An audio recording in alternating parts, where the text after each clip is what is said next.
예, 오늘 추수감사 주일입니다. 특별히 우리 윤혜정 집사님도 이렇게 뵙고, 또 우리 임길려 집사님 좀 힘든 가운데도 이렇게 주일, 감사 주일에 이렇게 참석해 주셨습니다. 얼마나 감사한지 모르겠어요. 특별히 미국은 이 추수감사절이 가장 큰 명절 중에 하나입니다. 그래서 모든 가족들, 흩어졌던 가족들이 추수감사절에 모여서 같이 터키를 구워서 나눠서 먹고 그런 명절날인데, 우리 특별히 미국 역사를 보면 1620년 메이플라워 호가 이제 동부 지역에 신앙의 자유를 찾아서 이제 도착하게 되죠. 그래서 거기서 대략 2년 정도 동부에 내려서 이제 새로운 삶을 시작하는데 얼마나 힘들었겠어요. 많은 사람들이 질병으로 혹은 먹을 것이 없어서 추워서 굶주려서 많이 죽었습니다. 감사한 것은 미국 인디안들의 도움을 받아서 그나마 여기서 경작할 수 있는 곡식들과 추수할 곡식들을 처음에는 거의 실패했다고 그래요. 그러나 조금씩 완두콩이라든가 옥수수라든가 보리라든가 이런 곡식들을 거둬들이고 2년 후에 그 거둬들인 곡식을 가지고 하나님 앞에 예배를 드리는데, 그게 이제 추수감사 주일의 기원이 되는데, 풍성해서 감사한 예배가 드린 게 아니라 너무나도 보잘것없는 그런 곡식들을 가지고 하나님 앞에 그 청교도들이 오히려 믿음으로 고백하면서 하나님께서 이 새로운 땅에서 하나님께서 지켜주시고 보호해 주실 것을 믿음으로 감사하면서 예배를 드린 것.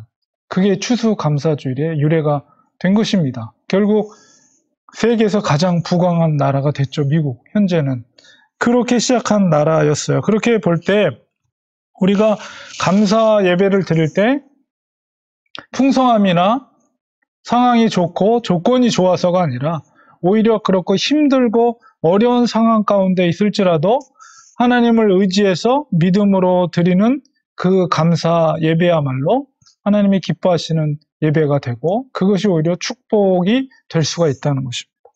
오늘은 특별히 추수감사주일을 맞이하면서 진정으로 하나님께 드려야 될 감사가 무엇인가라고 했을 때 오늘 특별히 다니엘을 통해서 진정한 감사가 무엇인가 그 의미를 찾는 시간을 갖도록 하겠습니다. 오늘 본문의 내용은 정말 우리가 너무 잘 알고 있는 그런 배경입니다. 다리오 왕 때 다니엘이 그 정치적인 정적들의 모함을 받아서 결국 사자굴 속에 들어가는 그런 장면이 오늘 본문인데요. 바벨론 이후에 바로 이제 다리오 왕 다음으로 이제 고레스 왕이 페르시아의 바사의 첫 번째 초대 왕이 됩니다. 그래서 지금도 페르시아 제국의 후예인 이란인들은 자기들의 국부, 시조를 바로 고레스 왕으로 이렇게 생각을 합니다. 고레스 왕과 지금 현재 나와 있는 다리오 왕과의 관계는 고레스 왕의 외삼촌 뻘 되는 분이 다리오 왕이에요. 고레스 왕 원년, 그러니까는 가장 위대한 왕이었죠. 고레스 왕. 이 고레스 왕 원년에 드디어 이스라엘 백성들이 70년 동안의 포로 생활을 마치고 돌아가게 되는 그 시기가 바로 고레스 왕 원년이거든요. 그렇게 생각해 보면 그 고레스 왕 원년에 다니엘의 나이가 85세 정도. 그러니까 15살 때 포로로 대략 15, 10대 때 포로로 잡혀와서 70년의 포로기를 마치는 그날 고레스 원년. 그러니까는 대략 85세가 되는 다니엘의 나이가. 그렇다면 고레스 왕 때 지금 이 사자굴에 들어갔을 때 나이가 대략 한 70대 중반 이렇게 생각할 수가 있습니다. 그러니까 왕의 조서에 직인이 찍힌 줄 알면서도 다니엘은 예루살렘 난 성을 향해 창을 향해 하나님 앞에 기도를 드렸습니다. 다니엘의 정적들은 다니엘의 일거수일투족을 보고받고 어떻게 하면 그를 제거할 수 있을까? 근데 그가 항상 그렇게 하나님 앞에 기도하는 것을 알고 있었기 때문에 다니엘을 그 모략을 세웁니다. 그리고 특별히 다니엘이 하나님 앞에 예루살렘을 향해서 기도했던 것은 다니엘도 알고 있거든요. 70년이 차면 이스라엘 백성들이 예루살렘으로 귀환할 것을. 왜냐하면 15살에 포로로 잡혀올 때 바로 눈물의 선지자 예레미야를 통해서 이미 그것이 고지가 됐어요. 하나님의 뜻이. 그렇기 때문에 다니엘도, 그 어린 다니엘도 70년 동안의 포로기가 끝나면 우리 많은 이스라엘의 유대 백성들이 예루살렘으로 돌아갈 걸 알고 있었고, 그 기간이 이제 거의 얼마 안 남은 거예요. 그렇기 때문에 더 하나님 앞에 기도할 수밖에 없죠.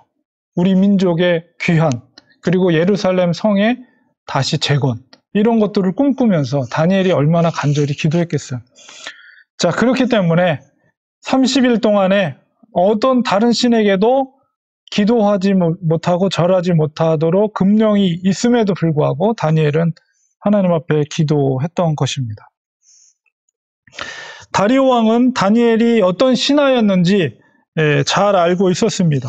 타민족 출신의 총리였지만 그가 얼마나 신실하고 충성스럽게 왕을 존대하고 왕을 섬겼는지를 다리오 왕도 잘 알고 있었어요.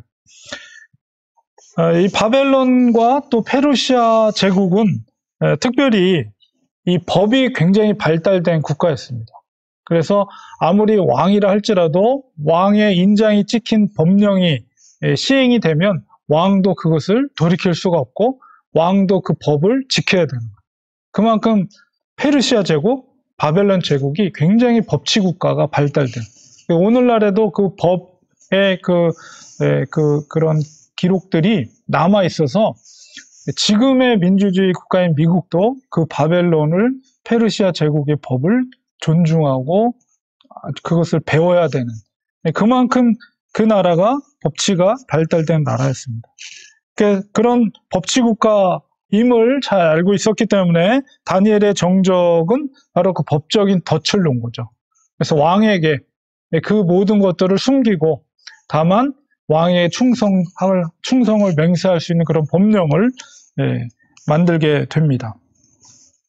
사실은 바로 정적이 다니엘을 지목해서 그를 제거하기 위한 책략이었던 것이죠. 그 법은 결국 다니엘은 사자굴 속에 들어가게 되고 다리오 왕은 그제서야 비로소 다니엘을 제거하려는 다른 총리들의 계략이라는 것을 깨닫지만 이미 때는 늦었죠. 인장이 찍혔기 때문에. 그가 얼마나 다리오 왕이 다니엘을 사랑하고 아꼈는가를 오늘 본문의 18절에 보니까 너무나도 정말 왕의 안타까운 모습. 궁에 돌아가서 밤이 새도록 금식하고 잠자기를 마다했다. 오락을 금하고. 그 왕이, 다리오 왕이 밤이 새도록 먹을 것을 금하고 잠도 못 자고 그렇게 했던 그 의미가 무엇입니까? 그만큼 다니엘을 사랑했다는 거예요. 혹시라도 이 밤새 동안에 사랑하던 다니엘이 사자의 밥이 되진 않는가, 죽음의 그 시간이 지나가고 있진 않는가, 그런 염려, 그런 것들, 그리고 자기가 어리석은 법령을 세운 것에 대한 어떤 자책감, 이런 것들이 결국 먹을 것을 못 먹고 잠도 이루지 못한 밤새 그 시간을 뜬 눈으로 시간을 보낼 수밖에 없는 그런 모습을 오늘 18절에서 그리고 있습니다. 그리고 잠을 자지 못하고 이튿날 새벽이 됐을 때 왕은 급하게 바로 사자굴로 달려가죠. 그리고 정말 슬피 부르짖는 목소리로 20절에 보니까 슬피 소리 질러 다니엘에게 뭐라고 합니까? 다니엘아, 내가 죽었다면 그것은 내 잘못이다. 이런 어떤 심정을 가지고 슬피 부르짖으며 다니엘을 부릅니다. 다니엘의 안전을 부르고 있습니다. 다리오 왕이 여호와의 하나님을 섬기진 않았지만 다니엘이 하나님을 섬기는 것을 알았기에 다니엘이 섬기는 하나님의 이름으로 그 하나님이 다니엘을 구원했는지를 묻고 있습니다. 다니엘아, 내가 항상 섬기는 내 하나님이 사자들에게서 능히 너를 구원하셨냐 하면서 살아있는지 죽었는지를 이제 묻고 있는 거죠. 이 바벨론과 페르시아는 또 하나의 특징이 있는데 바로 그 정책 중에 하나가 타민족의 어떤 종교를 인정했다는 거예요. 그리고 그 타민족의 포용 정책을 시행을 했어요. 그래서 제국을 하나로 통합하는 정책을 바로 다른 민족의 문화나 신앙을 존중해 주었다는 것입니다. 그렇기 때문에 다리오가 그 하나님을 믿진 않았지만 다니엘이 섬겼던 그 하나님에 대해서 존중하는 태도를 갖고 있는 것이죠. 21절에 보니까 사자굴 속에서 목소리가 들립니다. 다니엘의 목소리입니다. 다니엘이 제일 먼저 염려했던 것은 왕의 안위였어요. 다니엘은 정말 지혜로운 사람이었습니다. 그 어두운 사자굴에서 다니엘이 염려했던 것은 자책하며 잠을 이루지 못할 그 왕의 마음을 헤아리고 있었던 거죠. 다니엘의 충성은 하나님에 대한 믿음의 태도이었습니다. 다니엘은 믿음에 대해서 타협이 없었어요. 죽으면 죽으리라의 믿음을 가지고 그는 살았습니다. 그러나 믿음에 걸림이 되지 않는다면 이 땅의 왕이라 할지라도 사실은 적대국의 왕이잖아요. 그럼에도 불구하고 최선을 다해서 왕을 섬겼다는 거예요. 무엇이 왕을 위한 길인지를 항상 하나님이 주신 지혜로 그에게 말하고 또한 행동했습니다. 선한 왕은 또한 선한 신하를 알아보는 거죠. 과연 나에게 유익이 되는 신하가 누구인가? 라고 했을 때 바로 다니엘을 알아보았다는 거예요. 다니엘과 다리오 왕은 그런 관계였습니다. 다니엘이 칭찬을 받으면 받을수록 그가 섬기는 하나님께 영광이 되는 것이죠. 다니엘은 그렇게 살았습니다. 다니엘이 사자굴에서 구원함을 받았을 때 얼마나 하나님께 감사했을까요? 구원받은 다니엘 23절에 보니까 그래서 다니엘이 고백하는 걸 보면은 나의 무죄함이 그 앞에서 명백함이오며 사자가 만약 나를 잡아먹었다면 하나님이 나에게 벌을 내리시는 거고 또 나를 모함했던 사람들의 말대로 내가 왕을 모함한 그런 사람이었을 것이지만 하나님께서 나를 지키심으로 나의 무죄함을 왕 앞에서 명백하게 드러나게 하셨다는 거죠. 자기가 살아났다는 것은 바로 자기의 무죄함을 증명하는 하나님의 도우심이라는 것을 그 다리오 왕에게 표현하는 거예요. 23절에 그 말을 들은 다리오 왕이 얼마나 기뻤겠어요. 심히 기뻐하여 다니엘을 그 굴에서 건져냅니다. 다니엘은 이미 사자굴에서 하나님께 감사했을 것입니다. 하나님의 강력하신 임재를 그 사자굴에서 체험했기 때문에 그것이 바로 다니엘의 믿음의 능력이죠. 진정한 감사는 화려한 궁전이 아니라 바로 어두운 사자굴 속에서 나오는 것입니다. 하나님은 좋은 조건에서의 감사보다 요나처럼 물고기 뱃속에서의 감사, 사도 바울처럼 어두운 감옥 속에서의 감사를 하나님은 더 좋아하십니다. 그리스도인의 감사라는 것은 조건의 감사가 아닙니다. 믿음의 감사입니다. 그리 아니하실지라도의 감사입니다. 23절 마지막 부분에 보니까 이는 그가 자기의 하나님을 믿음이었더라 이렇게 말하고 있어요. 여러분 사자굴 속에서의 그 상황을 한번 상상해 보세요.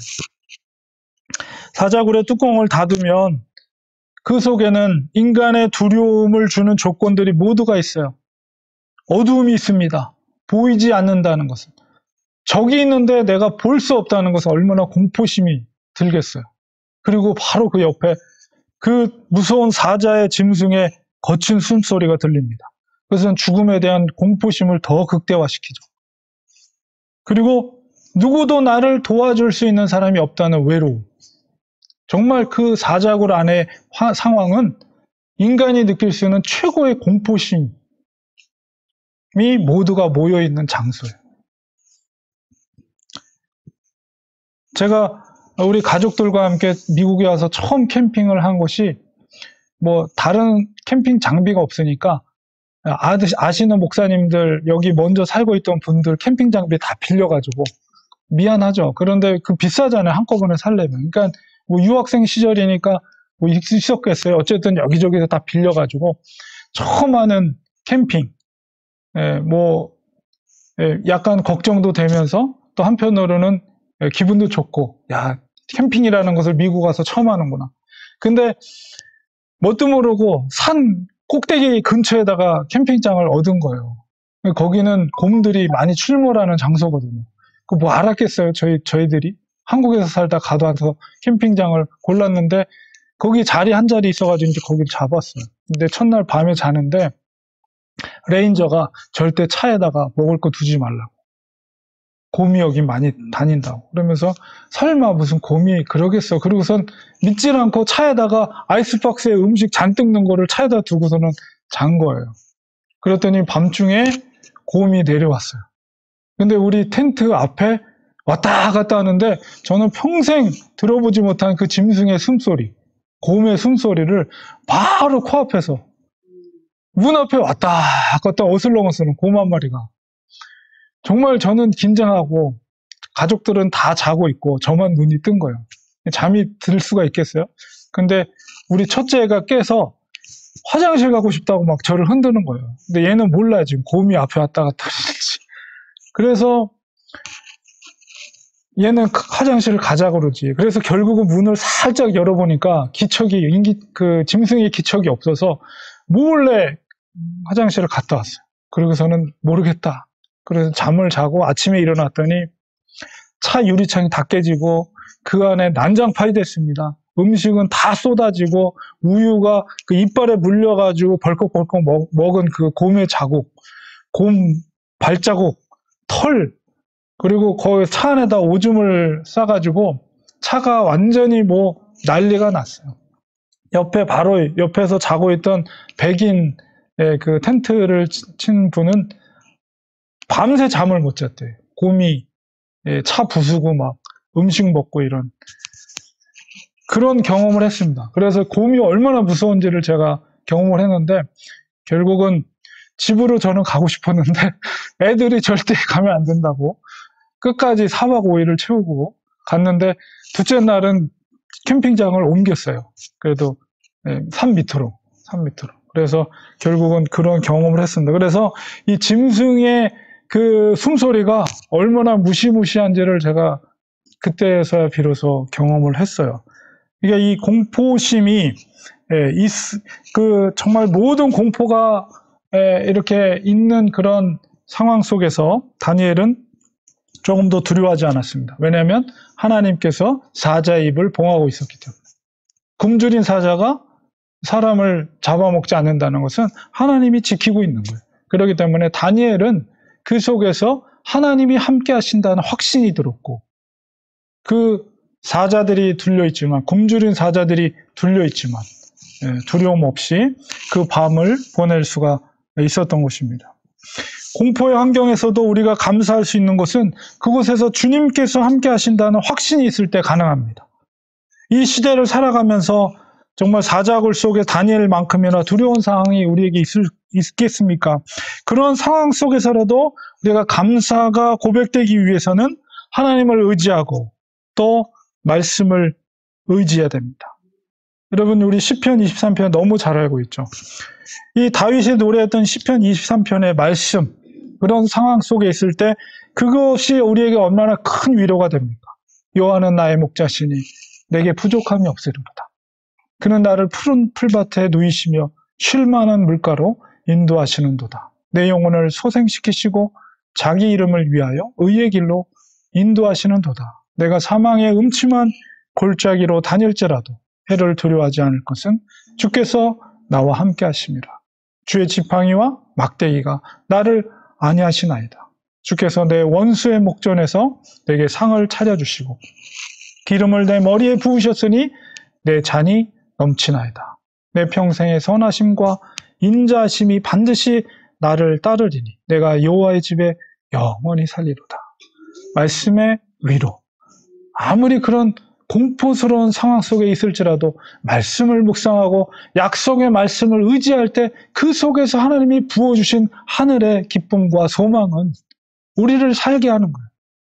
절망을 기쁨으로 변화시키는 능력이 그 말씀의 능력 가운데 있다는 것입니다. 우리가 사자굴 같은 상황 속에 있더라도 눈을 감고 하나님의 말씀을 묵상하시기 바랍니다. 하나님께서 평안의 마음을 주시고 우리를 정말 쉴만한 푸른 초장과 물가로 우리의 영혼을 인도해 주십니다. 주님께서 우리의 곁에서 함께 하시고 우리를 지켜 주십니다. 상황을 통해 사탄은 절망의 마음을 주려 하지만 하나님의 말씀은 그 어둠의 생각을 쫓아버리고 그 속에 소망의 마음을 주십니다. 절망의 상황 속에서도 우리는 기뻐할 수가 있는 것입니다. 그리고 감사를 고백하게 되는 거예요. 그게 바로 고레 뱃속에서의 요나의 감사이며 그 어두운 그 감옥 속에서의 사도 바울의 감사의 찬양이 있을 수 있는 것이죠. 다니엘은 일평생 이렇게 감사 가운데 산 믿음의 사람이었습니다. 우리도 다니엘처럼 믿음의 사람, 감사의 사람이 되길 소원합니다. 다니엘은 15살쯤에 포로로 잡혀서 70년을 궁정에서 살았습니다. 예레미야 선지자가 예언한 그 포로기 70년이 지나고 많은 사람이 예루살렘으로 귀환했지만 다니엘은 돌아가지 않았어요. 마지막 고레스 왕을 섬기다가 페르시아 제국에서 죽음을 맞이했습니다. 마지막까지 그가 총리로서 사명을 마쳤던 것이죠. 아마 그는 그런 결단을 했을 거예요. 하나님이 나에게 주신 사명은 바로 이들을 섬기는 것이다. 그러나 그의 사명은 그들을 섬기더라도 바로 그들의 입술을 통해서 다리오 왕과 고레스 왕의 입술을 통해서 하나님의 위대하심을 노래하도록 하겠다는 거예요. 우리 6장 26절, 27절에 다니엘이 구원받고 나서 바로 다리오 왕은 새로운 조서를 내립니다. 내 나라 권할 아래에 있는 사람들은 다니엘의 하나님 앞에서 떨며 두려워할지니 그는 살아계시는 하나님이시요 영원히 변하지 않으실 이시며 그의 나라는 멸망하지 아니할 것이요 그의 권세는 무궁할 것이며 그는 구원도 하시며 건져내시기도 하시며 하늘에서든지 땅에서든지 이적과 기사를 행하시는 이로써 다니엘을 구원하여 사자 입에서 벗어나게 하셨습니다. 이게 바로 바벨론의 다리오 왕의 입술에서 고백된 하나님입니다. 정말 그 대제국의 왕으로부터 하나님의 나라가 영원할 것을 천명하는 것은 너무나도 놀라운 일입니다. 그런 일을 가능케 하는데 바로 다니엘이 쓰임 받았던 것입니다. 비록 고국으로 돌아가지는 못했지만 그는 하나님과 날마다 동행하는 믿음의 사람이었습니다. 그는 감사의 삶을 살았습니다. 풀무불의 새 친구처럼, 사자굴의 다니엘처럼 감사는 상황 넘어 하나님을 바라볼 때 고백되어질 수 있는 것입니다. 어떤 상황에든지 바로 주님을 바라보고 감사하기를 소원합니다. 결론을 맺겠습니다. 우리 지난 주일에 정말 밝은 모습으로 배웠던 우리 탐성도님, 주중에 심장을 여는 큰 수술을 하셨습니다. 저도 수술하는 당일날에 기도하는 마음으로 병원에 와서 임길래 집사님을 뵙고 또 마이클과 함께 기도를 했습니다. 임 집사님께서 가장 놀라셨을 텐데도 오히려 하나님께 감사하는 모습을 보았습니다. 더 늦지 않게 병원에 오게 되어 감사하다는 말씀을 하셨습니다. 그런 힘든 가운데도 감사를 고백하는 것은 쉬운 일이 아닙니다. 우리가 감사할 수 있는 것은, 그런 그 상황 속에서 감사할 수 있는 것은 바로 주님께서 우리와 함께 하심을 믿기 때문입니다. 우리를 죄악 가운데 건지신 주님이 우리와 함께 하십니다. 성도들의 가정을 지키고 자녀들을 지켜주시고 우리는 그 믿음으로 사는 것입니다. 사나 죽으나 모든 것이 주님의 은혜입니다. 다니엘이 본향을 바라며 믿음으로 살았던 것처럼 우리들도 믿음으로 살기를 원합니다. 어떤 상황 속에서라도 우리를 구원하신 예수님을 바라보며 살기를 원합니다. 주님께서 주시는 그 평강과 기쁨 가운데 살기를 원합니다.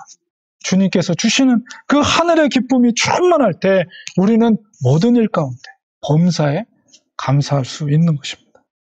기도하겠습니다. 하나님, 추수감사주의를 맞이하면서 사자굴 속에서 감사했던 다니엘을 생각하게 됩니다.